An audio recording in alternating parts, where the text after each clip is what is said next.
बिस्मिल्लाहिर्रहमानिर्रहीम। अस्सलामु अलैकुम। नॉकआउट के एक और स्पेशल एपिसोड में खुशामदीद। आज की जो हमारी मेहमान है वो थोड़ी चुलबुली सी हैं और उनकी गुफ्तगू सुनने से यकीनन आप लोगों को अंदाज़ा हो जाएगा कि टैलेंट एक साथ किस तरह से किसी एक शख्स में आ जाता है। इलाज मुआलजे की सहूलत भी फराहम करती हैं, सिंगिंग में बेशुमार नाम है और उसी के साथ साथ होस्टिंग में भी अपने कदम मजबूत कर चुकी हुई हैं। जी हाँ, आज मेरे साथ मौजूद है one of the best in all three, Farzeen Salim. अस्सलाम वालेकुम फरजीन। वालेकुम सलाम, कैसे हैं आप? अल्हम्दुलिल्लाह ठीक ठाक। सबसे पहले थैंक यू सो मच कि आज आपने बड़ी मुश्किल से वैसे टाइम दिया है। अच्छा चलें, आगाज करना चाहूँगा। आपकी जो जिंदगी है ना वो इतनी छोटी सी उम्र में बहुत कुछ आपने कर लिया हुआ है। बहुत चुलबुली चीज़ें भी आपने कर ली हुई हैं और बहुत संजीदा चीज़ें भी कर ली हुई हैं। तो मैं जानना चाहूँगा कि आपने 3 चीज़ें जहाँ तक मेरे नॉलेज में है, फिजियोथेरेपिस्ट, उसके बाद आप सिंगर एंड देन आप जो है होस्टिंग भी कर चुकी हैं। रिसर्च किया आपने? हाँ।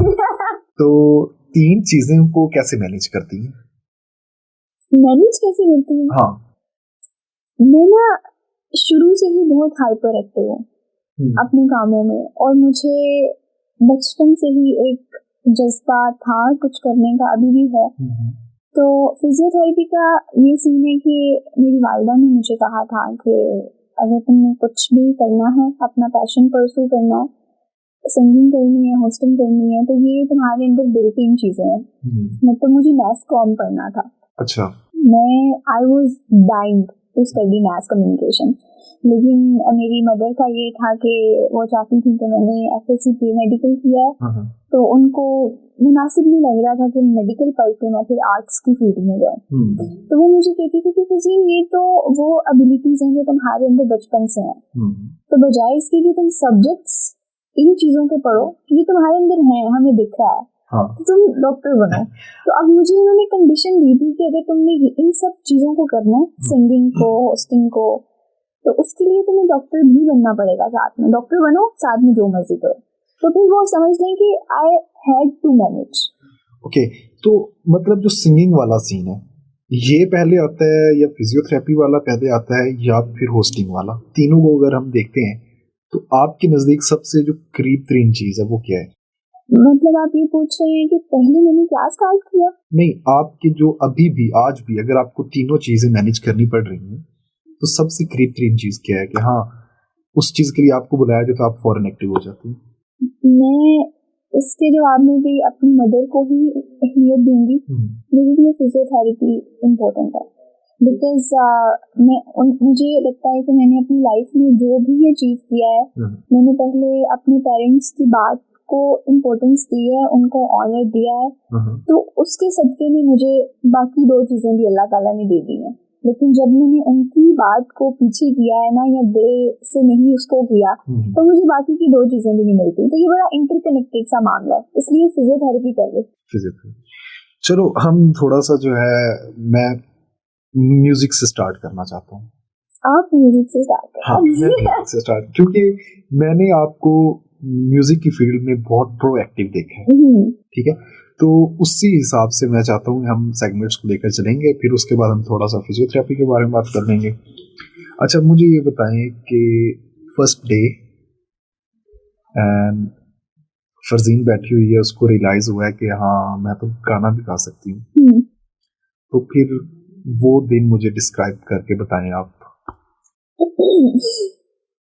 इतना मुश्किल सवाल मतलब मैं खुद सोच रही हूँ कि बिकॉज म्यूजिक इज समथिंग के which is very close to my heart. मतलब मुझे लगता है कि मेरे लिए म्यूजिक क्या मायने रखता है ये सिर्फ मैं जानती हूँ या अल्लाह ताला जानते हैं। आपने एक ऐसा वो दुखती रग पे आपने हाथ रखा है।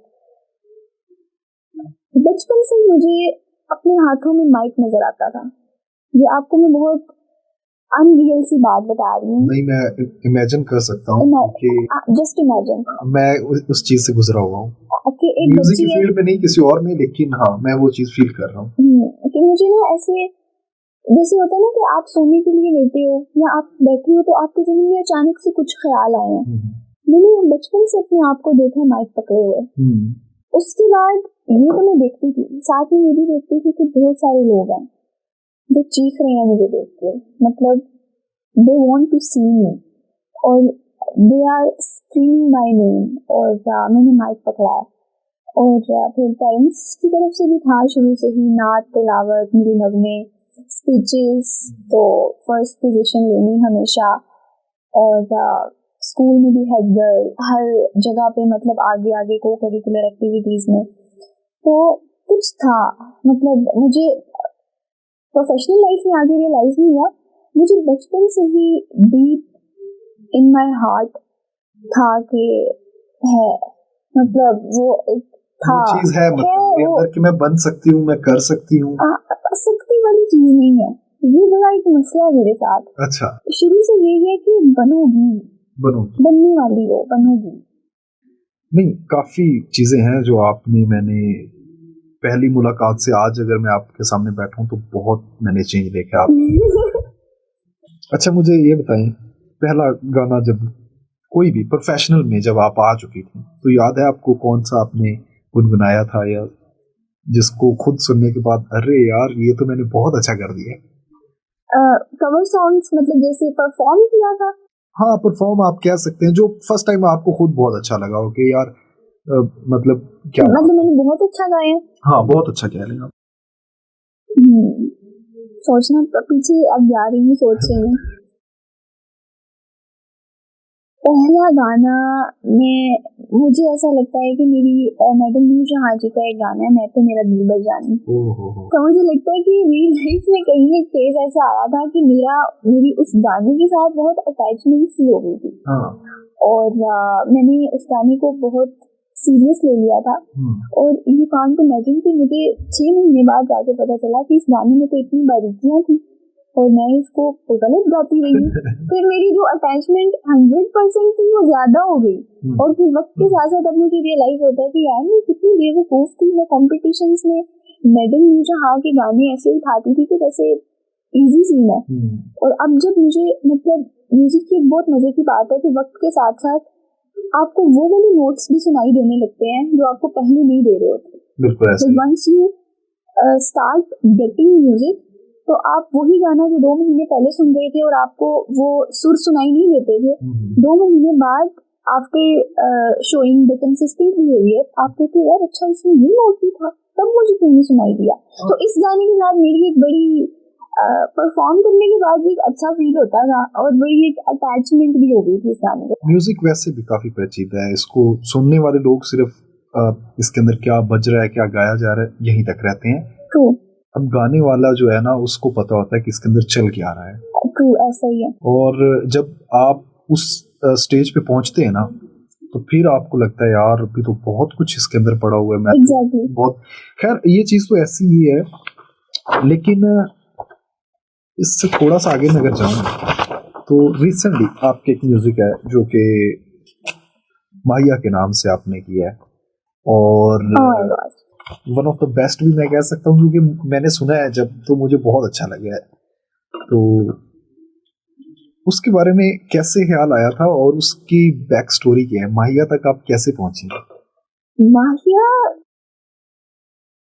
वो वाला गाना है जिसको मैंने करली डाल डाल के लिया था, बिकॉज माहिया इज अ सॉन्ग जो कि मैंने सिर्फ गाया है। उसको लिखा किसी और ने है, उसको कंपोज किसी और ने किया है। ठीक है। उसकी म्यूजिक मेकिंग में मल्टीपल लोग इन्वॉल्व थे। ठीक है। तो जैसे माहिया का स्टोरी ये थी माहिया की कि ये जब रिलीज हुआ ना, यू कांट बिलीव कि 1.5 साल पहले रिकॉर्ड हुआ था। 1.5 साल पहले? जी, इसकी जो फाइनल रिकॉर्डिंग है उसके 1 साल बाद, 1.5 साल बाद ये गाना रिलीज हुआ। तो रुका क्यों रहा है, ये रिलीज क्यों नहीं हुआ? सब बता दूं? कर दे रिवील आज। सब बता दूं? सब बताना पड़ेगा कि आखिर इतना बड़ा सॉन्ग है, 1 साल हो गया, क्यों नहीं दिखता वो ऑन एयर हो पा रहा? एक तो मैं इस शहर से नहीं हूँ, दूसरा मैं यहाँ पे आपको पता है मेरी लाइफ का। हाँ जी।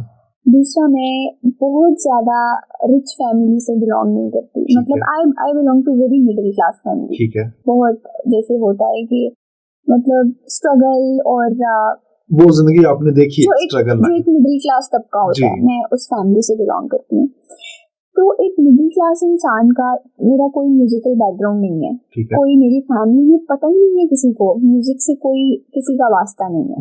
एक ऐसी फैमिली से आना, फिर एक ऐसे शहर में आके रहना जहाँ पे आपका कोई जानने वाला नहीं है, मतलब I have no relatives here. तो उसके बाद फिर लाइफ के चैलेंजेस देखना, और उसके बाद फिर जब ये पता चलता है आपको कि यार गाना बनाना इतना आसान नहीं है, सिर्फ गा देना इज नॉट इनफ। सियालकोट में बैठ के ये सोचना आसान होता था कि टीवी पे देख के कि अच्छा ये वाली मूवी देखी है, रिति को चांस मिल गया, इसमें टैलेंट था, इसको चांस मिल गया। यहाँ ही तो यहाँ पता चला कि टैलेंट इज नॉट इनफ, सिर्फ टैलेंट नहीं चाहिए, उसके साथ जो इंटरकनेक्टेड चीजें हैं वो रिक्वायर है। तो मसलन पैसा is the most important thing after talent. तो पैसा ज्यादा जरूरी है या टैलेंट?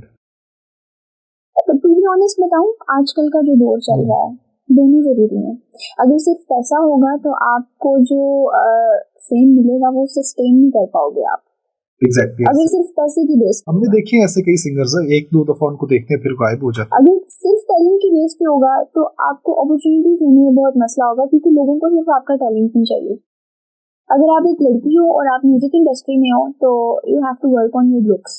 ये तो बहुत आपको बहुत रिलेटेबल, और जो कि मुझे लगता है कि अच्छी बात है, एक आर्टिस्ट को वक्त के साथ साथ अपने आप को इम्प्रोवाइज करना चाहिए, उसको बेहतर होना चाहिए। माहिया का, coming back to the question, Mahiya का ये था कि मेरे पास पैसे नहीं थे, स्टूडियो सेशन का पे करने के लिए मेरे पास पैसे नहीं होते थे, और मुझे अभी भी याद है कुछ लोगों ने डिच करा दिया जो इस प्रोजेक्ट में इन्वॉल्व थे।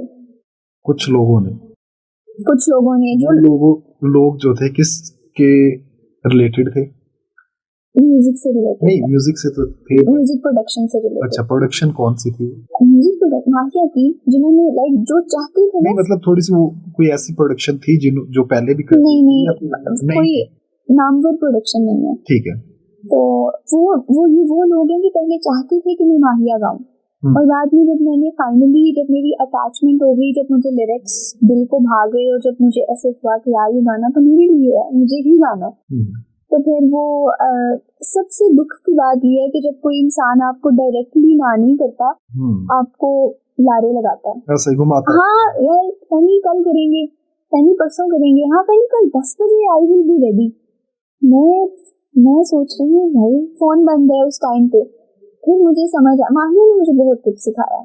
माहिया ने मुझे सबसे बड़ा लेसन जिंदगी का ये सिखाया कि अगर अल्लाह की जात आपके साथ है ना, ये मुझे इस बात पे मेरा पहले भी 100% यकीन था, लेकिन माहिया की रिलीज के बाद मेरा अल्लाह ताला के साथ कनेक्शन मजीद स्ट्रॉन्ग हो गया। और वो मैंने ये सीखा कि अगर आपको अल्लाह की जात पे यकीन है, तवक्कुल है ना, और आप हक सच के रास्ते पे हो, कोई आपका प्रोजेक्ट नहीं रोक सकता। अच्छा फरजीन, मैं ना यहाँ पे थोड़ा सा एक क्वेश्चन करना चाहूंगा, इसी चीज के रिलेटेड है। इंटरलिंक इस तरह से होता है, मैं लोगों की एक जो राय है ना वो आपके साथ शेयर करना चाहता हूँ। मे भी आपको खुद भी पता होगा, लोगों से सुना होगा, बट जब एक सिंगर बैठ के ये बात कर रहा होता है ना कि अल्लाह के साथ ताल्लुकात इस तरह से, अल्लाह इस तरह से मदद करता है, तो देखने वाले का एक कॉन्सेप्ट बना हुआ होता है कि यार आप सिंगिंग करते हैं और अल्लाह के साथ ताल्लुकात हैं, मतलब वो इस चीज को ना एक दूसरी डायरेक्शन में लेकर चला जाता है। अल्लाह के साथ ताल्लुक हर इंसान का अपना है, ठीक है, वो अल्लाह जानता है या उस इंसान का जो दिल है वो जानता है। लेकिन आपने कभी इस चीज को रियलाइज किया है कि मैं अगर ये चीज कर रही हूँ, या आपको कभी सुनने को मिला खुद डायरेक्ट कि अच्छा अब तो बड़े ताल्लुकात अल्लाह के साथ आप बता रही हैं, काम आप सिंगिंग करती हैं, क्योंकि इसको इस तरह से ही जो है ना परसू किया जाता है पाकिस्तान में स्पेशली, कि सिंगिंग जो है बहुत कोई गलत चीज है। तो इस चीज को आप किस तरह से डिस्क्राइब करती है, आप इस चीज को किस तरह से हैंडल करती हैं? अल्लाह ताला ने कहाँ पे कहा है कि जो म्यूजिक नहीं करते वो मेरे ज्यादा सगे हैं? नहीं कहा, कहीं पे है ये? अल्लाह ताला तो वाहिद हस्ती है, इंसान का प्यार लोगों के लिए कम ज्यादा हो सकता है। अगर अल्लाह की जात में भी,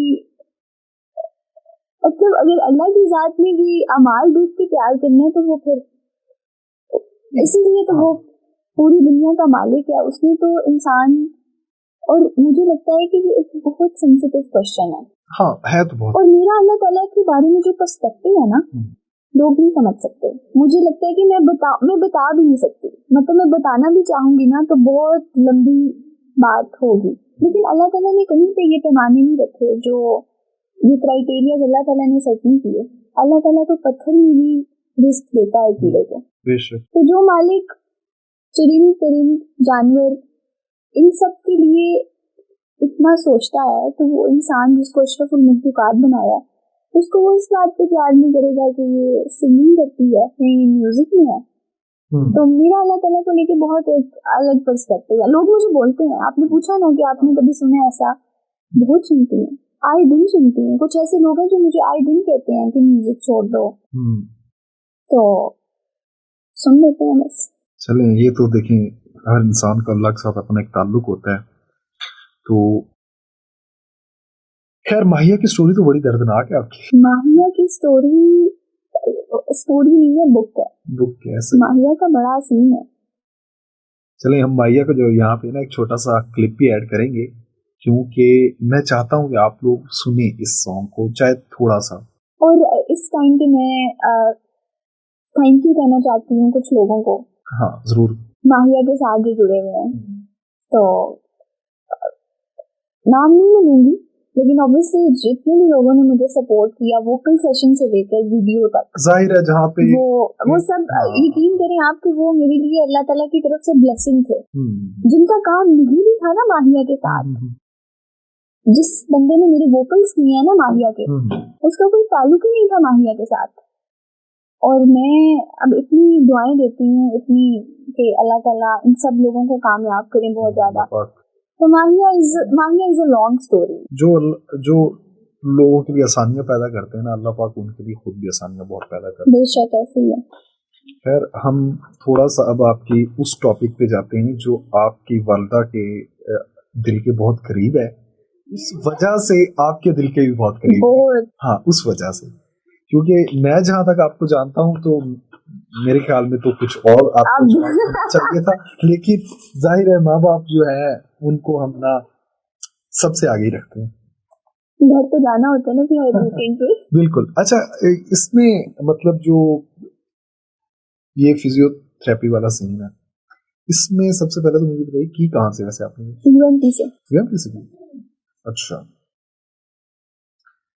तो सेहत और फिटनेस के हवाले से तो फिर आपका बड़ा जो है होगा, एक्सपीरियंस भी होगा और लोगों को राय भी देती होंगी।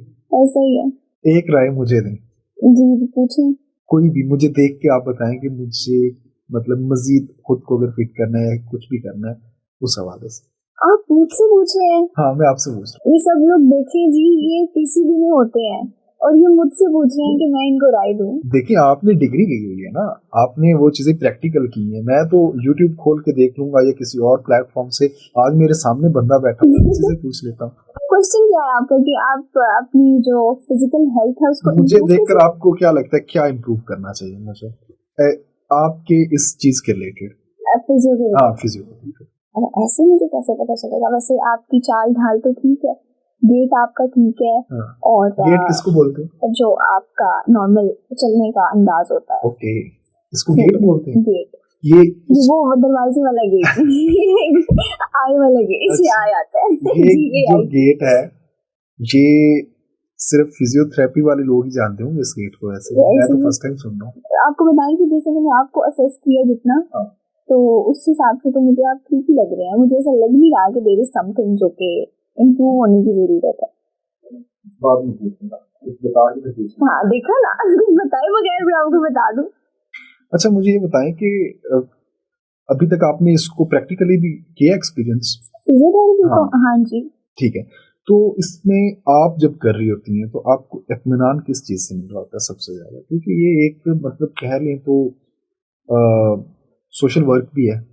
बेशक ड्यूरिंग सेशन मुझे किस चीज से ड्यूरिंग सेशन तो इत्मीनान नहीं मिल रहा होता, क्योंकि पेशेंट को दर्द हो रहा होता है। बिकॉज जब सेशन चल रहा होता है तो पेशेंट की जो नॉर्मल रेंज ऑफ मोशंस हैं वो डिस्टर्ब हुई होती हैं। अच्छा। या स्टिफनेस हुई होती है, या फिर कोई अगर हम लोअर बैक के पेशेंट्स होते हैं, मतलब ऑलरेडी पेशेंट पेन में होता है, अच्छा। तो पेशेंट को पेन से निकालने के लिए भी इसको पेन देना पड़ता है। तो अब उसमें ये होता है कि पेशेंट्स को उनके कंफर्ट जोन से बाहर निकालना पड़ता है, एक्सरसाइजेस करानी पड़ती हैं। तो उसमें ये होता है कि पेशेंट बहुत उस टाइम इत्मीनान तो नहीं हो रहा होता, उस टाइम ये फील हो रहा होता है कि जितना नाजुक हाथों से और जितना एहतियात के साथ इस सेशन को करूं, जैसे अभी मैंने रिसेंट होम विजिट किया, तो वो जो मेरे पेशेंट थे वो उनकी एज थी 84। ओके।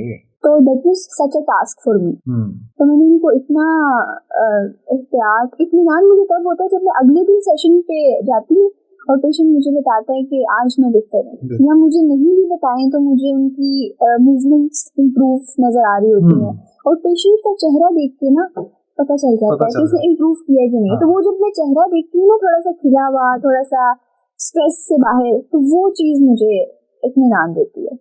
अच्छा, ये मतलब कभी ऐसा हुआ है कि आपने इधर से ये काम किया है, उसके फौरन बाद आपको अपना जो है म्यूजिक का काम करना है? ये और ये एक बहुत ऑपोजिट डायरेक्शंस में खड़ी हैं। ट्रू ऐसे। तो कैसे मैनेज करती हैं एकदम से वहां से उठ के यहाँ आ जाना? बस ये टेंशन होती है कि अगर होम विजिट करने गई हूँ तो वहाँ पे मैंने बड़ी एक संस्कारी लड़कियों वाली ड्रेसिंग की होती है, क्योंकि वो फिर अच्छा नहीं लगता है, वो डॉक्टर्स का जो इमेज बना हुआ है हमारी सोसाइटी में, तो होम विजिट्स में तो लोग ज्यादा जज करते हैं। तो उसके बाद मुझे जब अगर स्टूडियो जाना पड़े, तो अगर तो मेरा स्टूडियो सेशन हो तो फिर तो मैं इजी होके चली जाती हूँ और मैं कहती हूँ ठीक है, लेकिन अगर कोई शूट हो या कुछ इस तरह से, तो मैं सोचती हूँ कि इन कपड़ों में जाऊँ, क्या करूँ, बिकॉज दोनों चीजों की ड्रेसिंग, दोनों चीजों की क्राइटेरिया बिल्कुल ऑपोजिट है। अच्छा, चिराग तले अंधेरा, ये मैंने बात इसलिए की है कि अक्सर ऐसा होता है कि जो आप खुद होते हैं ना किसी भी चीज के अंदर, कोई इलेक्ट्रिशियन है ना, मैंने अक्सर देखा है उनके घर का अपना बल्ब खराब होता है, ठीक है, कोई मतलब कोई कह लें कि हिजाम है ना, अक्सर मैंने देखा है कि वो उनकी अपनी हालत बहुत बिगड़ी होती है, लोगों को ठीक कर रहे होते हैं। ऐसा ही है। तो आप अपनी सेहत और फिटनेस का उतना ही ख्याल रखती है जितना लोगों को मशवरा देती है? बिल्कुल भी नहीं। और जब से मैं लाहौर आई हूँ, मैं तो घर के खाने को तरसती हूँ। मुझे कहीं पे दाल पकनी मिल जाए ना, तो मुझे ऐसा लगता है कि ये नेमत है। और मैं इस दफा जब सालकोट से भी होके आई हूँ, तो मैंने रात में वापस आना था, लेकिन मैंने पोस्टपोन किया अगले दिन की दोपहर पे। एंड गेस व्हाट, सिर्फ इस वजह से मैंने पोस्टपोन किया बिकॉज मुझे मामा के हाथ के टिंडे गोश्त खाने थे, बिकॉज मुझे बहुत पसंद है उनका टेस्ट। तो जब से लाहौर आई हूँ, इट्स बीन 3 years, तो मुझे ना वो जो वही सब्जियां जिनका सुन के कि आज घर पे ये पका है, मुंह बनता होता था ना, अब मैं उन सब्जियों को तरसती हूँ। मैं इसलिए कहने लगा जो टिंडे गोश्त है, हमारी ऑडियंस जो बैठी हुई है 99% मैं लिख के देता हूँ आपको, वो हंसेंगे, वो कहेंगे ये मतलब कौन लोग हैं, कहाँ से आए हैं ये लोग। लेकिन हर बंदे के, लेकिन ये अब ऐसा है। तो मेरी जो फिटनेस जो मैं सियालकोट में थी, यहाँ पे आने के बाद तो मैं 50% मैंने अपना आप जो है वो सुन ले जी कमजोर हो गई हूँ। डॉक्टर साहिबा की बातें एग्जैक्टली, मेरी डाइट अच्छी नहीं है, मैं जंक फूड खाती हूँ, बिरयानी 4 दिन खाती हूँ, KFC, मैकडॉनल्ड्स, ये सारी चीजें चलती हैं। बस मशवरा देना ही आसान है, खुद करना। बिकॉज मैं जितनी मेरी लाइफ में स्ट्रगल है ना, और जितनी स्ट्रेस है मेंटली फिजिकली, हर टाइम बस मेरे जहन में ये चल रहा है कि जिंदगी में क्या करूं, कहाँ से कोई ऐसी अपॉर्चुनिटी आए जो कि समझ में आए, जिस पे मैं जा सकूं। तो जब आपके जहन में ये चल रहा हो ना, और हर वक्त फैमिली मेरे माइंड में होती है कि यार मैं उनको छोड़ के आई हूँ, हॉस्टलाइज्ड लोगों का सबसे बड़ा मसला है, मतलब हम चैन से कैसे रहें। और आपको पता, मेरा तो आउटिंग करने का भी दिल नहीं करता। मैं कहती हूँ कि यही क्या है, अभी आप मैं पॉडकास्ट कर रही हूँ, आज यहाँ मैं पॉडकास्ट में आई हुई हूँ और मुझे नहीं पता मैंने क्या किया है, मैंने अपनी जिंदगी में कुछ भी नहीं किया अभी। ये आपको लगता है? एक गाना आया है। अच्छा, ये आपको लगता है? मजे की बात ये है, जो देखने वाले हैं ना, जो कोई भी ऐसा बंदा जिसने स्ट्रगल की हुई है ना लाइफ में, वो बंदे को देख के पता चल जाता है। हमने खुद स्ट्रगल की है, हमें पता है कि यार इस स्टेज पे भी पहुंचने के लिए ना बहुत कुछ काटना अल्हम्दुलिल्लाह, ठीक है, फिर यहाँ पहुंचता है इंसान। अच्छा फिर जीन, अभी हम थोड़ा सा आपकी म्यूजिक की तरफ चलते हैं। सबसे पहले मैं जानना चाहूंगा, कुछ सवाल हैं, ठीक है, आपने उनमें से एक सिलेक्ट करना है, ठीक है, कुछ भी आ सकता है, ओके, ठीक है, मैं साथ में थोड़ा सा उसको ऑप्शन भी आपको दूंगा और उसको डिस्क्राइब भी करूंगा, ओके। ठीक है, सबसे पहले जी, अगर किसी एक सिंगर के साथ आपको कोलैब करना हो तो आप किसके साथ करेंगे, आतिफ असलम या अली जफर? ये क्या बात हुई? एक बताना।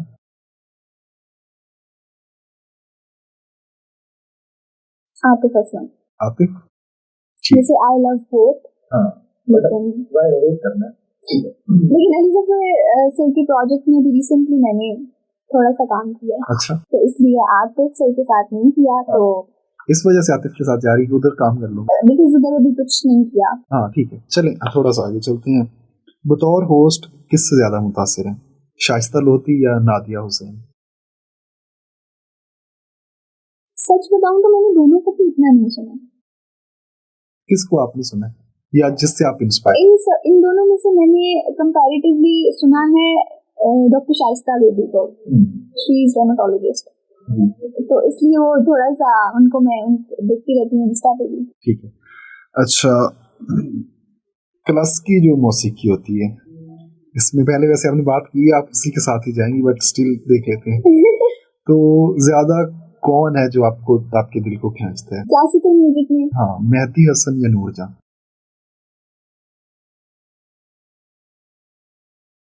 दोनों ही। मैं आई कांट चूज वन। अच्छा, इसमें बिकॉज ये बहुत मुश्किल वो है।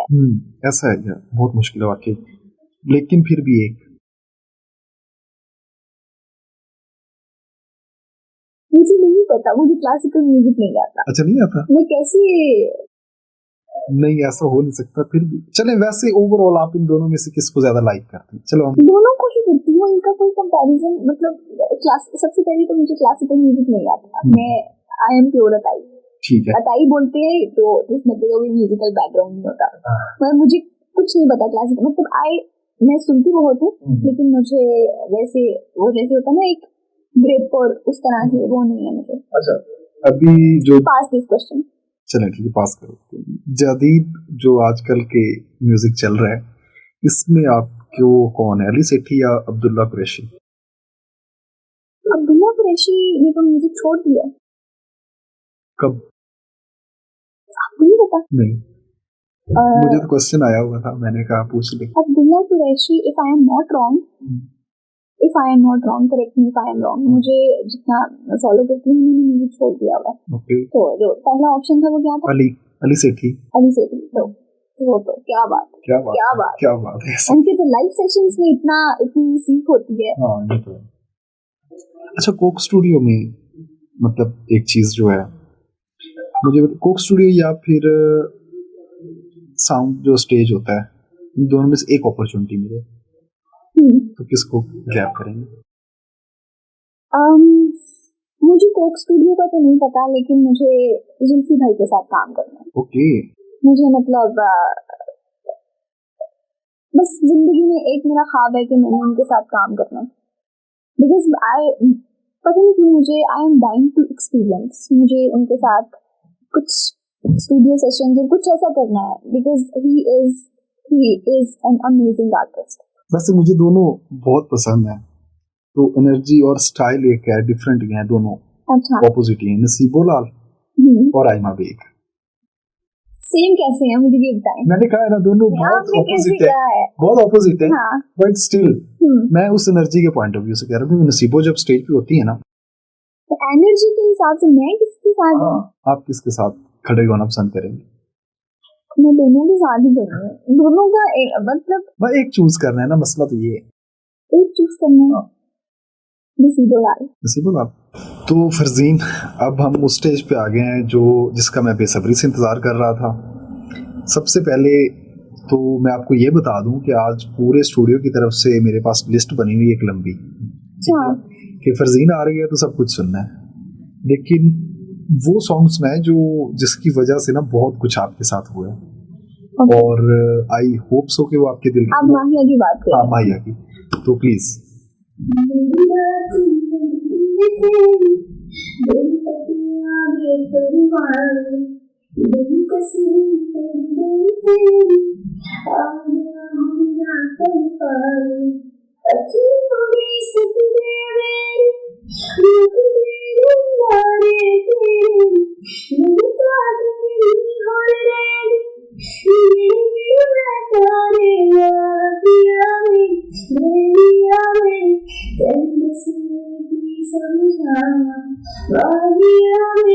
मेरिया मेरी बात तेरी तेरे पावा माहिया मेरिया मेरी तेरे से भी समझावा माहिया मेरिया मेरी बात तेरी तेरे पावा।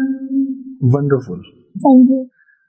और यकीनन इस कहते हैं कि बहुत जो चीज़ आपको तंग करती है ना, फिर वही चीज़ आपकी कामयाबी का राज भी बन जाती है कभी कभी। तो यकीनन, क्योंकि ये गाना मैंने पहले पूरा सुना है बहुत, मतलब सुकून से बैठ के, तो वाकई बहुत अच्छा सॉन्ग है। बट एक सॉन्ग है जो मुझे बहुत पसंद है आपका, तो बहुत अच्छे से आपने उसको पहले भी कवर किया और मैंने उसको देखा भी है। मैं आज वो सुनना चाहता हूँ। आज मौका मिल गया है, आप सामने हैं, तो बस वो गा दें आज आप। कवर मैंने उसका ऐसे किया नहीं है, बस ऐसे ही शॉर्ट सा बैठ के गा। बट वो बहुत ज्यादा वायरल हो गया था, वो बहुत अच्छा, लोगों ने पसंद किया है उसको। वो बैठ के गा रही हूँ। हाँ, ऐसे लग जा गले। हमको मिली है आज घड़िया नसीब से, जी भर के देख लीजिए हमको करीब से,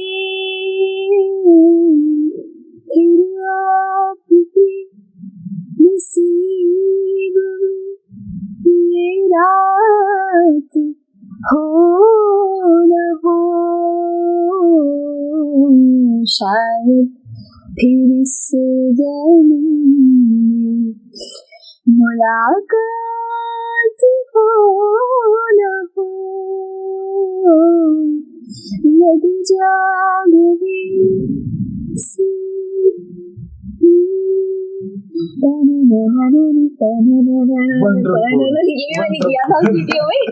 क्लैपिंग बन गई आपके लिए यार।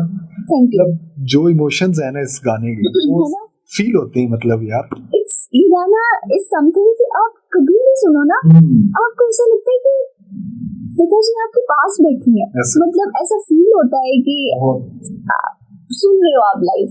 बहुत अच्छा गाना है और बहुत अच्छा आपके साथ आज का ये पॉडकास्ट भी रहा। Thank you. और thank you so much again कि आप यहाँ आई और मुझे टाइम दिया।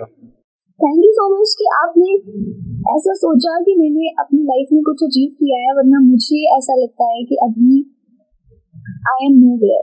अभी मैंने आप अभी इंशाल्लाह अल्लाह आपको मजीद तरक्कियां देगा और आप एक दिन वो स्टार बनेगी। मैं तो आपको जानता हूँ और भी बहुत सारे लोग, अभी आई एम नो वन। ये आपको लगता है, हम टैलेंट को जानते हैं, हमें पता है, और इंशाल्लाह आपका ये टैलेंट जो है वो कोई रोक नहीं सकता है इंशाल्लाह। जी। तो नाजरीन, आज हमारे साथ मौजूद थी फरजीन सलीम और मैं बहुत इंस्पायर हूँ इनसे, इस वजह से भी कि एक लड़की जो घर से दूर रहती है, मेहनत करती है और 3 डिफरेंट फील्ड्स के अंदर, और तीनों को बहुत अच्छे से वो मैनेज भी करती है। स्पेशली मैं इनकी सिंगिंग के हवाले से जो है फैन भी हूँ एक तरह से, और मैं समझता हूँ कि कोई भी लड़की है जो समझती है कि अगर मैं घर से बाहर जाऊंगी मैं किस तरह से मैनेज करूंगी चीज़ों को, या किस तरह से ये सब कुछ मैं कर सकती हूँ, तो one of the best example आपके सामने है। इन्होंने जिस तरह से आज अपनी सारी स्टोरी बयान की है, उससे बहुत सारा लेसन भी आपको सीखने को मिलेगा, स्पेशली उन लड़कियों के लिए जो किसी को देख के इंस्पायर होना चाहती हैं। तो आपके पास एक एग्जाम्पल है। इसी के साथ अपने मेज़बान मोहम्मद अरशद को दीजिए इजाज़त। आज के लिए इतना ही। अल्लाह हाफ़िज़।